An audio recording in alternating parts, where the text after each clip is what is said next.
नमस्कार साथियों, एक और वीडियो में आप सभी का एक बार फिर से स्वागत। तो साथियों, हिंदी व्याकरण के PYQ सीरीज में आज अपने एक और क्लास है वो करने जा रहे हैं। और मैं आपको बता दूं कि ये जो अपने पेपर हैं, फ़िलहाल पिछले 3 पेपर्स हैं अपने CET जो आपकी 12th लेवल 2024 में हुई थी, उन पेपर्स का सॉल्यूशन अपने लगातार कर रहे हैं। और आपको मैं बता दूं कि कुल 6 शिफ्टों में पिछली बार CET है वो 12th लेवल CET का जो आपका 12th लेवल है वो 6 शिफ्टों में हुआ था। और प्रत्येक शिफ्ट में आपको 20 क्वेश्चन है वो पूछे गए थे। तो कुल मिलाकर के ये आपके 6 शिफ्टों में 120 क्वेश्चन है यहाँ पर हम सॉल्यूशन के रूप में कर रहे हैं। आज अपने ये CET की चौथी क्लास अपने करने जा रहे हैं। तो CET की तैयारी करने वाले जितने भी साथी हैं, चाहे वो CET 12th लेवल हो या ग्रेजुएशन लेवल हो, उन सभी के लिए क्लासें काफ़ी महत्वपूर्ण है। यहाँ पर हम व्याख्या सहित सॉल्यूशन है वो करते हैं। यहाँ पर हम व्याख्या सहित सॉल्यूशन है वो करते हैं, जिसमें चारों ऑप्शन की व्याख्या आपको यहाँ पर मिलती है। तो आपसे निवेदन कि आप क्लास को पूरा देखें और अपने साथियों को शेयर भी करें। जो साथी क्लासों को लगातार देख रहे हैं उनके लिए काफ़ी महत्वपूर्ण ये क्लासें हैं वो रहने वाली है। तो आइए देखते हैं आज का अपना पहला क्वेश्चन। इसमें आपको पूछा है कि आदि से अंत तक इस वाक्यांश के लिए एक शब्द प्रयुक्त होता है। तो इस वाक्यांश के लिए आप एक शब्द के रूप में कौन से शब्द का प्रयोग करेंगे? तो देखिए, अनादि, अनायास, अंतोगत्वा और आद्योपांत। तो आदि से अंत तक के लिए अपने वाक्यांश के लिए एक शब्द के रूप में आद्योपांत का प्रयोग है वो करते हैं, आद्योपांत। तो चारों ऑप्शन की यदि अपनी बात करें तो यहाँ पर मैं आपको बता दूं कि अनादि किसके लिए प्रयुक्त होता है। तो अनादि प्रयुक्त होता है जिसकी कोई शुरुआत न हो, जिसकी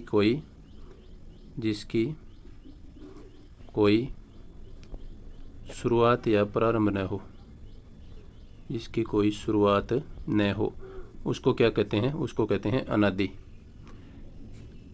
और अनायास जो आपका शब्द है, अनायास शब्द का प्रयोग अपने किस प्रकार से करेंगे?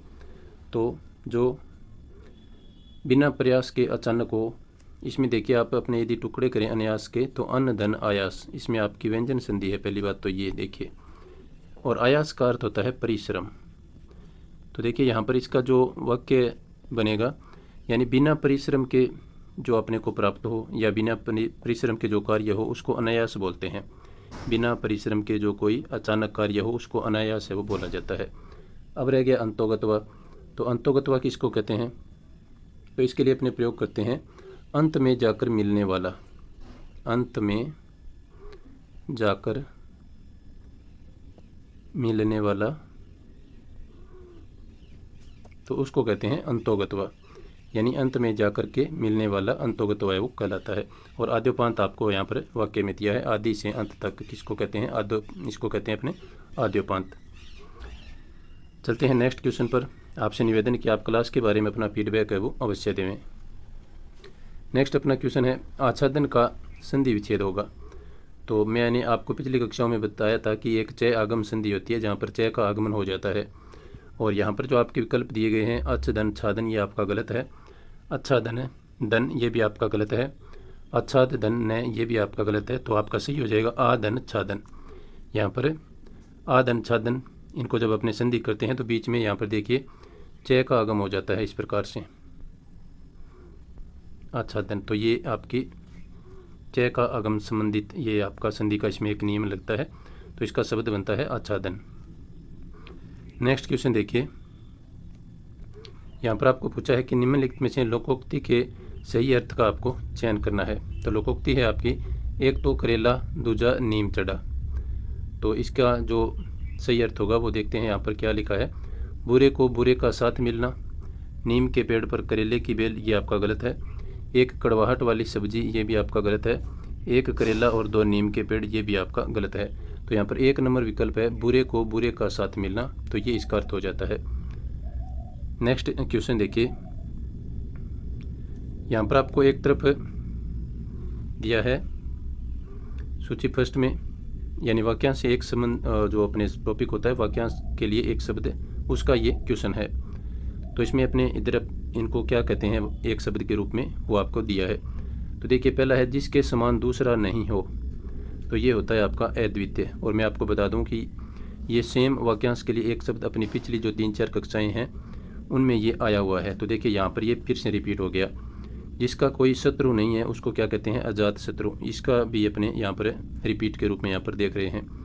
जो बहुत बोलता है उसको क्या कहते हैं, उसको कहते हैं वाचाल। और जो किए गए उपकारों को मानता है उसको क्या कहते हैं, कृतज्ञ। ये भी आपका रिपीट हो गया, पिछली 3-4 कक्षाओं में फिर से रिपीट हुआ है। तो यहाँ पर देखिए ये रिपीट हो गया, ये रिपीट हो गया और आपका अद्वितीय वो रिपीट हो गया। तो 3 शब्द यहाँ पर रिपीट हो गए। यानी जो पिछली कक्षाओं को जिन्होंने देखा है तो वो यहाँ पर अपना आंसर है वो निकाल सकते हैं। तो देखिए पहले में 4 आएगा, तो सी में है आपका पहले में 4 और आपका बी में है। दूसरे में आएगा जिसका कोई शत्रु नहीं है, तो बी में 1 आएगा। तो बी में यहाँ पर 2 लिखा है तो ये आपका कट हो गया। यहाँ पर बी का 1 लिखा है। जो बहुत बोलता है वो वाचाल होता है, सी का 3 यहाँ पर लिखा है और डी का 2 लिखा है। तो ये आपका राइट आंसर है वो हो जाएगा। ऐसे क्वेश्चंस में आपको जो पहले आता है उनको आप मिलान कर लेवें। उससे क्या है कि आपका 1 या 2 ऑप्शन है वो कट हो जाता है। फिर आपके पास जो बचे हुए ऑप्शन है उनमें से यहाँ पर आगे बढ़ करके आंसर है वो निकाल सकते हैं। नेक्स्ट क्वेश्चन देखिए,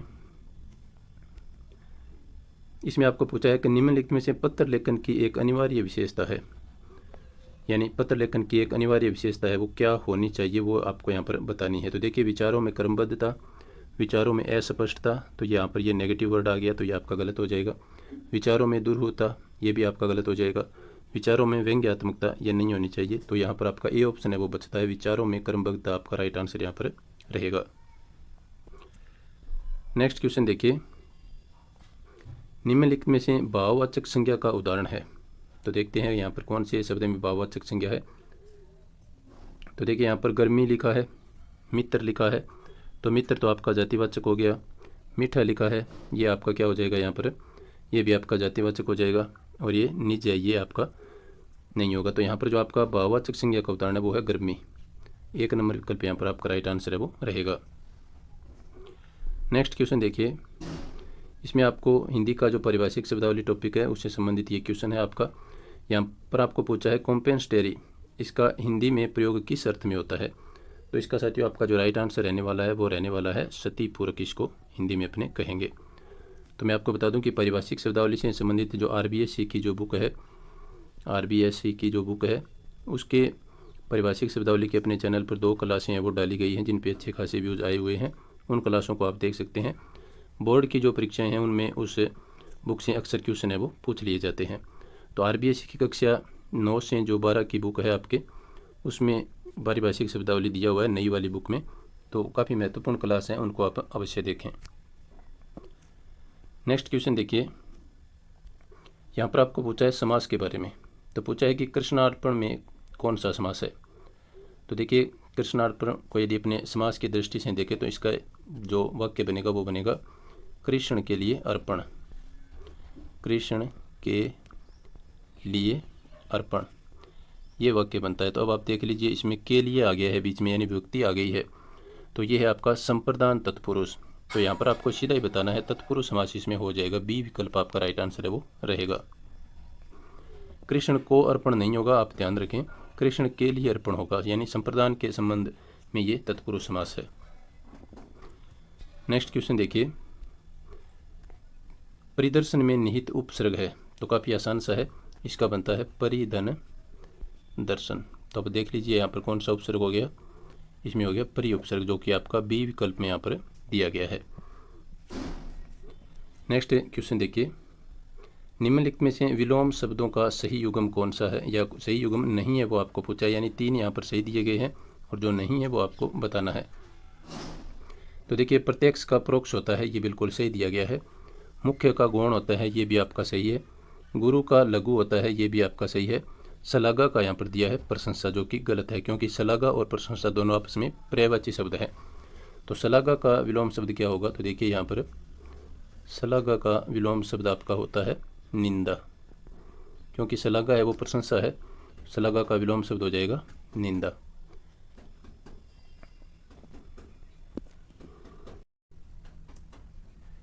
नेक्स्ट क्वेश्चन देखिए, यहाँ पर आपको पूछा है निम्नलिखित में से कालवाचक अवयव नहीं है। कालवाचक अवयव कौन सा नहीं है वो आपको यहाँ पर बताना है। तो देखते हैं, तुरंत और नित्य, परे और पहले। तो मैं आपको बता दूं कि तुरंत भी कालवाचक से संबंधित है, यानी कम समय में जो कोई कार्य हो जाए वो तुरंत से संबंधित है और ये कालवाचक हो गया। नित्य यानी लगातार कोई कार्य हो रहा है तो वो भी आपका कालवाचक से संबंधित हो जाता है, और पहले या बाद में ये भी आपका कालवाचक को इंगित करता है। तो यहाँ पर जो परे शब्द है वो आपका कालवाचक अवयव नहीं है, तो ये कौन सा है, ये है आपका स्थानवाचक अवयव।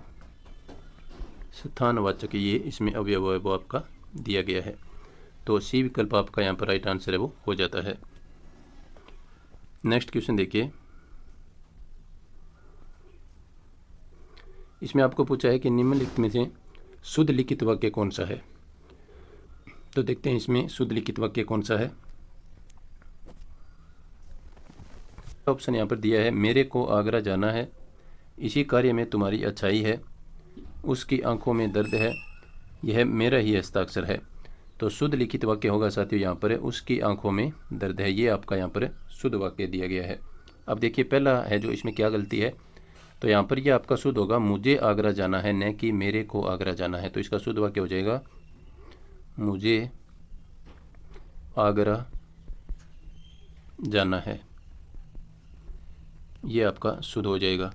दूसरा वाक्य लिखा है इसी में तुम्हारी अच्छाई है, तो इस वाक्य को अपने अक्सर इस प्रकार से नहीं लिखते, यहाँ पर आएगा आपका अच्छाई की जगह भलाई शब्द आएगा। तो इसमें आपका हो जाएगा इसी में तुम्हारी भलाई है, ये अक्सर अपने लिखा हुआ देखते हैं और पढ़ते भी हैं। तो यहाँ पर अच्छाई शब्द ने आकर के जो भलाई शब्द है वो यहाँ पर उपयुक्त रहेगा। सी इसमें बिल्कुल सही दिया गया है। डी है यह मेरा ही हस्ताक्षर है, तो मैं आपको बता दूं कि हस्ताक्षर शब्द है वो हमेशा ही बहुवचन के रूप में प्रयोग है वो इसका किया जाता है। तो इसका सही वाक्य बनेगा ये मेरे ही हस्ताक्षर है, ये मेरे ही हस्ताक्षर है, ये आपका यहाँ पर शुद्ध वाक्य माना जाएगा। यह मेरा ही हस्ताक्षर है, तो यहाँ पर इसमें हस्ताक्षर को एक वचन के रूप में दर्शाया गया है जो कि गलत है। नेक्स्ट क्वेश्चन देखिए, सुक्ति शब्द का संधि विच्छेद कीजिए। तो सुक्ति शब्द का जो संधि विच्छेद है साथियों वो होगा आपका सुधन उक्ति। सुधन उक्ति, छोटा ऊ इसमें आएगा। तो ये छोटा ऊ और छोटा ऊ इधर भी है, तो ये दोनों मिलाकर के क्या करते हैं, बड़े ऊ की मात्रा का यहाँ पर प्रयोग किया जाएगा। यानी छोटा ऊ और ये छोटा ऊ दोनों मिलकर के दीर्घ हो जाते हैं, तो बड़े ऊ की मात्रा यहाँ पर आएगी।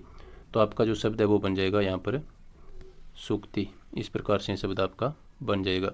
तो ये कौन से विकल्प में दिया है, तो ये आपके यहाँ पर दिया है सुधनुक्ति। सी विकल्प यहाँ पर आपका राइट आंसर है वो रहेगा। नेक्स्ट शब्द देखिए, समास से संबंधित ये क्वेश्चन है। इसमें पूछा है धर्मा धर्म में समास कौन सा है। तो इसका अपने यदि समास विग्रह करें तो ये बनेगा धर्म और धर्म या अधर्म, धर्म या अधर्म। तो इसमें और आएगा न, इसमें या आएगा न कि और आएगा, क्योंकि और आने पर धर्म और अधर्म हो जाता है, जबकि धर्म और अधर्म दोनों कभी एक साथ नहीं आते, या तो धर्म होता है या फिर अधर्म होता है, इसलिए बीच में या आएगा, धर्म या अधर्म, इसका समास विग्रह होगा। तो इसमें कौन सा हो गया आपका, इसमें हो गया आपका यहाँ पर द्वंद्व समास। द्वंद्व समास में हम बीच में और या फिर कई बार आदि शब्द का भी प्रयोग इसमें किया जाता है। तो ये तीन शब्द यदि आपके बीच में बनते हों तो वहाँ पर द्वंद्व समास होता है। यहाँ पर अपने या का प्रयोग इसमें किया गया है, धर्म या अधर्म। तो इसमें द्वंद्व समास आपका राइट आंसर रहेगा। नेक्स्ट क्वेश्चन देखिए, इसमें आपको पूछा है कि शुद्ध वर्तनी युक्त शब्द कौन सा है। यानी यहाँ पर आपको 5 शब्द दिए गए हैं, इनमें आपको बताना है कि कौन से शब्द है वो शुद्ध है। तो देखिए इसमें सबसे पहला शब्द है निरोग, ये आपका गलत लिखा गया है। पिछली कक्षाओं में यदि आपने क्लास देखी है तो उसमें मैंने आपको बताया था कि निरोग शब्द है वो इस प्रकार से लिखा हुआ होता है, वही शुद्ध होता है। तो ये रिपीट हो गया, यानी जिन्होंने पिछली कक्षाएं देखी हैं, पिछले पेपर देखे हैं, तो वो इस शब्द को कभी गलत नहीं करेगा, क्योंकि निरोग शब्द है वो शब्द शुद्धि के रूप में बहुत बार पूछा जाता है। अब देखिए नेक्स्ट शब्द है सन्यासी, ये यहाँ पर आपका बिल्कुल शुद्ध लिखा गया है। फिर है अतिवृष्टि, अतिवृष्टि यहाँ पर गलत लिखा गया है। अतिवृष्टि अपने शुद्ध रूप में इस प्रकार से लिखते हैं, अतिवृष्टि, ये आपका शुद्ध होता है, जबकि यहाँ पर आपका बिल्कुल गलत लिखा गया है। फिर है सात्विक, ये भी आपका यहाँ पर शुद्ध है, और कनिष्ठ भी आपका शुद्ध है। तो इसमें सही हो जाएंगे आपका बी, डी और ई। तो बी, डी, ई वाला विकल्प है आपका सी ऑप्शन में। अब आपको मैं यहाँ पर बता दूं कि ये कनिष्ठ है, इसमें हमेशा ठ ही आता है। कई बार आपको गलत करवाने के लिए यहाँ पर कनिष्ठ दिया होता है, तो ये आपका गलत हो जाता है। तो कुछ ऐसे शब्द हैं जिनमें ट का प्रयोग होता है और कुछ ऐसे शब्द हैं जिनमें ठे का प्रयोग होता है। यदि आप पुराने पेपर्स की लगातार क्लासें देखते रहते हैं तो यहाँ पर इन शब्दों को आप आसानी से पकड़ सकते हैं। तो यहाँ पर BDE के रूप में सी विकल्प आपका राइट आंसर है वो रहने वाला है। नेक्स्ट क्वेश्चन देखिए। नेक्स्ट क्वेश्चन में आपको पूछा है कुआं खोदना मुहावरे का सही अर्थ क्या है। तो इसका जो आपका राइट आंसर होगा साथियों वो होगा हानि पहुंचाने का यत्न करना। यानी किसी के लिए कुआं खोदना तो एक तरह से हानि पहुंचाना होता है, तो हानि पहुंचाने का यत्न करना कुआं खोदना का सही अर्थ होगा। कठिन परिश्रम करना यानी जी तोड़ मेहनत करना। नेक्स्ट क्वेश्चन देखिए। नेक्स्ट क्वेश्चन में आपको पूछा है यहाँ पर निम्नलिखित में से पत्र लेखन का प्रकार कौन सा नहीं है वो आपको बताना है। तो देखिए संक्षेपण दिया है, व्यक्तिगत दिया है, व्यापारिक दिया है, आधिकारिक दिया है और पलवन दिया है। तो संक्षेपण और पलवन है वो पत्र लेखन के प्रकार नहीं है। व्यक्तिगत पत्र होता है, व्यापारिक पत्र होता है और आधिकारिक पत्र होता है। तो BCD कौन से ऑप्शन में दिया है, तो ये आपका दिया है सी, इसमें डी विकल्प में। तो यहाँ पर डी विकल्प आपका राइट आंसर है वो हो जाएगा। नेक्स्ट क्वेश्चन देखिए। नेक्स्ट क्वेश्चन में आपको पूछा है कि चतुराई शब्द में कौन सा प्रत्यय है। तो इसको अपने अलग करके देखते हैं कौन सा प्रत्यय बनता है। तो ये आपका बनेगा चतुर्धन आई। तो कौन सा प्रत्यय हो गया इसमें, आई प्रत्यय हो गया, जो कि आपका ए विकल्प में दिया गया है। तो यहाँ पर ए विकल्प आपका राइट आंसर रहने वाला है। नेक्स्ट क्वेश्चन देखिए। अनेकार्थक शब्द कनक का निम्नलिखित में से एक अर्थ नहीं है। तो कौन सा अर्थ नहीं है वो आपको पूछा गया है। तो मैं आपको बता दूं कि ये क्वेश्चन है वो फाइनल आंसर की में आपका डिलीट है वो किया गया था। तो क्यों डिलीट किया गया था वो भी आप यहाँ पर जान लीजिए। तो यहाँ पर लिखा है कंचन और सोना, दतूरा और पलास। तो देखिए इसमें वैसे तो इसका राइट आंसर है वो जो शायद प्राइमरी की जो इसकी जारी की गई थी उसमें कंचन इसका आंसर है वो माना गया था, लेकिन बाद में इसको फाइनल आंसर की में डिलीट कर दिया गया था, क्योंकि कनक से संबंधित दतूरा भी है, सोना भी है और पलास भी है। तो कंचन है, देखिए कंचन और सोना है वो दोनों एक ही जगह प्रयोग किए जाते हैं, कंचन और सोना। तो ये कंचन भी है वो कनक का इसमें अर्थ है वो मान लिया गया शायद फाइनल आंसर की के तहत। तो यहाँ पर ये क्वेश्चन है डिलीट कर दिया गया, तो क्योंकि कंचन भी इसमें आता है। तो चारों ही ऑप्शन है वो कनक के अर्थ यहाँ पर देने वाले बन जाते हैं, जिसके चलते इस क्वेश्चन को डिलीट कर दिया गया। नेक्स्ट क्वेश्चन देखिए। यहाँ पर आपको पूछा गया है कि निम्नलिखित में से अरण्य का पर्यायवाची शब्द कौन सा है। तो मैं आपको बता दूं कि तुरंग है वो होता है आपका घोड़े का पर्यायवाची। तुरंग का अर्थ होता है घोड़ा। और वाहस का अर्थ है अजगर और अग्नि के रूप में अपने करते हैं पर्यायवाची के रूप में। और अपूर्व यानी पहले से संबंधित है ये। और अरण्य का होता है पर्यायवाची कांतार। तो डी विकल्प यहाँ पर आपका राइट आंसर है वो हो जाएगा। तो क्लास आपको कैसी लगी आप कमेंट के माध्यम से अपना फीडबैक वो अवश्य देवें और लगातार अपने चैनल से जुड़े रहें। यहाँ पर आपको हिंदी व्याकरण के पुराने प्रश्न पत्रों का व्याख्या सहित सॉल्यूशन है वो लगातार मिलता रहेगा। तो क्लास देखने के लिए सभी साथियों का धन्यवाद। नमस्कार।